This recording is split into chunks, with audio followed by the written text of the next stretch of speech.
Developing the Leader Within podcast, leading beyond limits. Welcome back, everyone. If you haven't subscribed, please do so right now, as it'll help us get our show to others and help us get to our next milestone. Make sure to catch us streaming on Roku and Amazon Fire TV on the Purpose Place Network, and catch our exclusive members-only content, Going Deeper Within, on the Lions Guide Academy. Today, we are speaking with Jutta Klipsch. Jutta is a women's empowerment coach and being profile practitioner.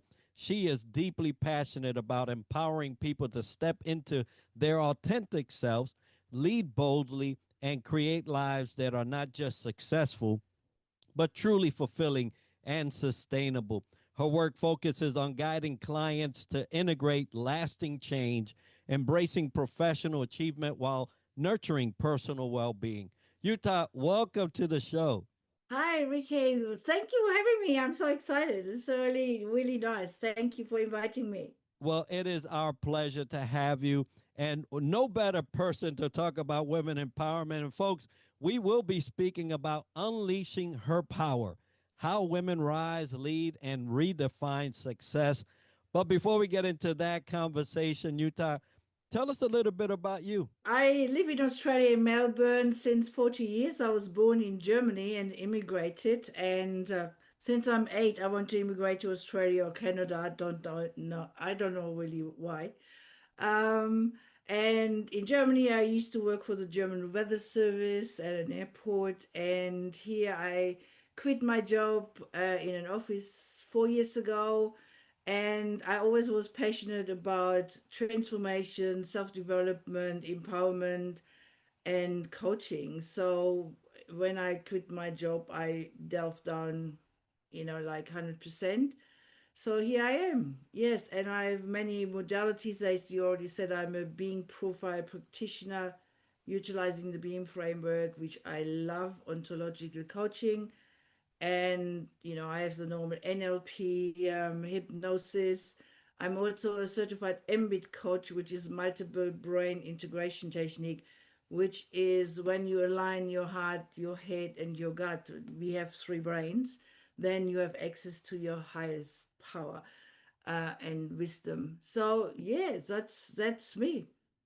Outstanding. Well, a little bit about me that you may not know. I am a meteorologist, so that is my trade. So we're going to have to Wow, talk about that at another time. that's interesting, isn't it? Well, we're talking about women empowerment, and when we talk about women empowerment in leadership, it can mean different things to different people. So, from your perspective, what does true empowerment look like for women who are developing themselves as leaders today? Well, firstly, I, for in my experience, the most important leadership is your self leadership, and self mastery, and that is more important than anything, because you can't really lead other people if you can't lead yourself. And leadership, there's a book, Leadership Without Title, which I really like. But I think leadership is actually no title, it's a choice. You can lead at any time, anywhere, and it's a choice to lead. For instance, I witnessed a car accident a few months ago. Well, I had to step into my leadership, but there was nobody else there. So it's a choice for me. And that's so powerful because a lot of times we're looking for external motivators so that we can lead when in reality it's inside of us. That decision to lead is in us and stays with us when we enact it. So perfectly stated there. Now, many women encounter internal and external barriers such as imposter syndrome, lack of representation, or workplace bias. What strategies or mindset shifts have you found most effective in helping women break through these limitations and lead with confidence? I mean, I think imposter syndrome and all this is more prevalent for women. It's interesting. Um, I don't know where it comes from. I can't tell you, but there was, for instance, I read about HP, like for instance, if there's like a position, like men would apply for this position if they just think they could be a fit, maybe 30%. Women need to be 100% a fit. You know, they have this thing that, and a lot of perfectionism. So what I would say, it's really what I had to work on myself is how you relate to yourself, and that comes back to self mastery. And I was really working on that myself for the last few years, because my story was I don't matter and everybody knows what I know, and I was relating to myself as that. When I shifted that, it was slowly, but now I'm actually present to owning my wisdom, so to speak. So it's, and also what I can say in my experience also, because I mean, I was there, done it, and I have to deal with the same issues, or I have dealt with it. Um, some things for me come really natural, and when it comes natural, you actually don't value it. You see, like I can connect really, really easily with people. I have done a lot of self-development, so I can give a lot of, not advice, but I look at things a different perspective. And as I said, for me it's normal, but other people say, wow, that's really interesting. I said, why is that interesting? Isn't that normal? So I think really how you relate to yourself, how you own what you know and value it. And that's probably the two most significant things I can see. And also, you know, when we talk about confidence, we all said, oh, I need to have confidence to do la la la. And I have been a member of Toastmasters for many years. I do public speaking as well. And you see, what if confidence is actually not a prerequisite for anything you do? It's actually a reward to getting into action and getting onto the court.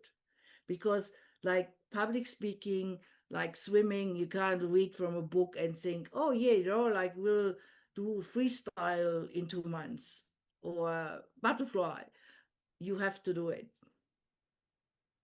and you have to feel the uncomfortability. And for me, confidence is a reward for doing it and embracing the fear and do it anyway. And as we know from the being framework, how do you relate to fear?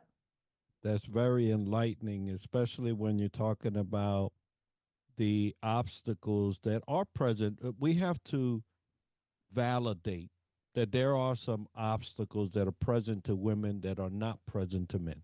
If you cannot see that, then you might be looking through a dark lens, right? But that you just spoke about will definitely help women get to a point where they can start to see that empowerment and feel that empowerment and exercise that empowerment. Our empowerment is powerful, but how can women strategically channel the sense of empowerment into tangible career advancement like promotions, influence, or leadership opportunities? I think, you know, like when I was talking, there's a organization, I don't know if it's actually international, it's called STEM, for women in technology and science.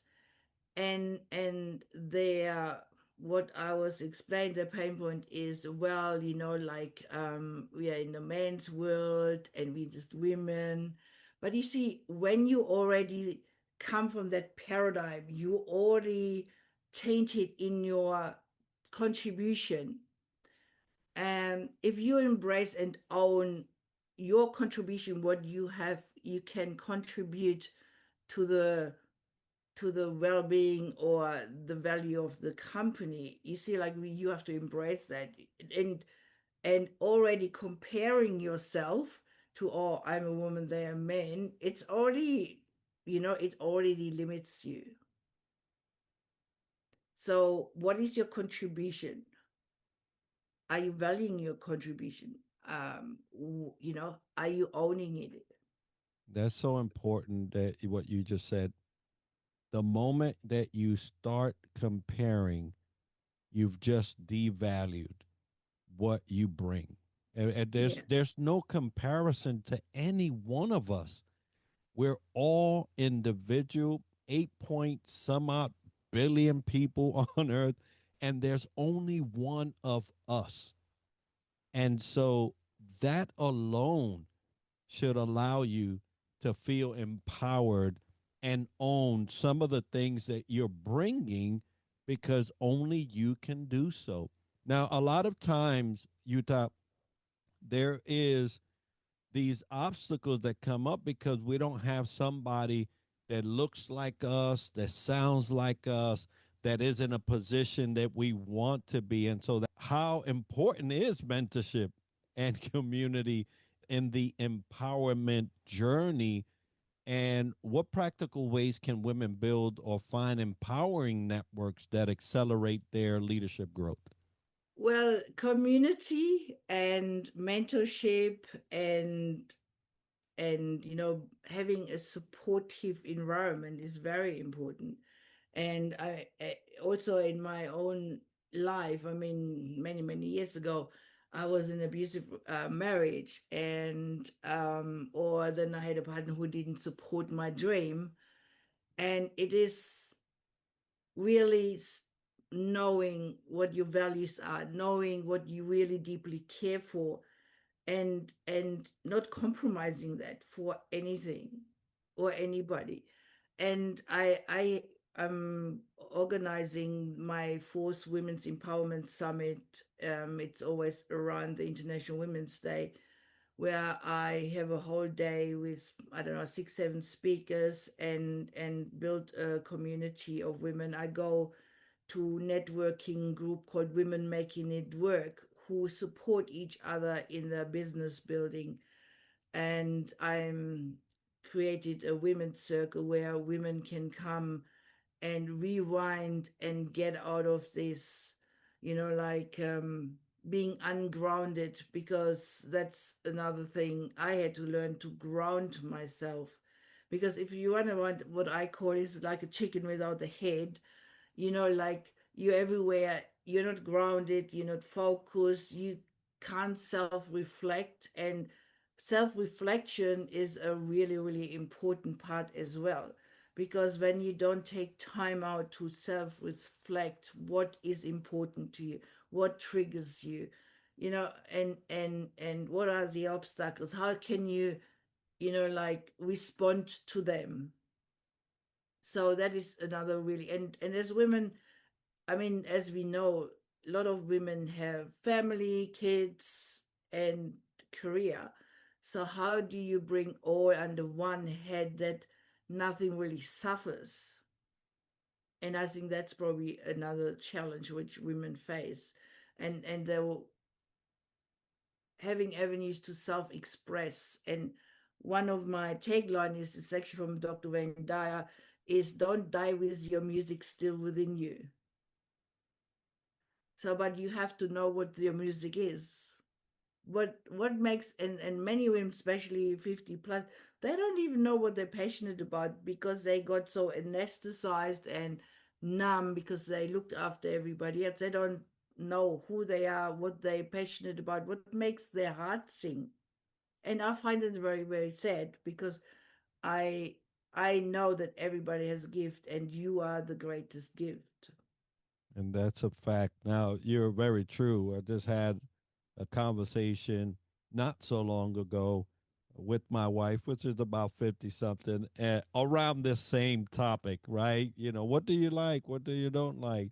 And I don't know. It's unfortunate that our system, our world system, has built themselves around women in this capacity because, as you was talking about, hey, I didn't have this mate that could support me or help me in my dream.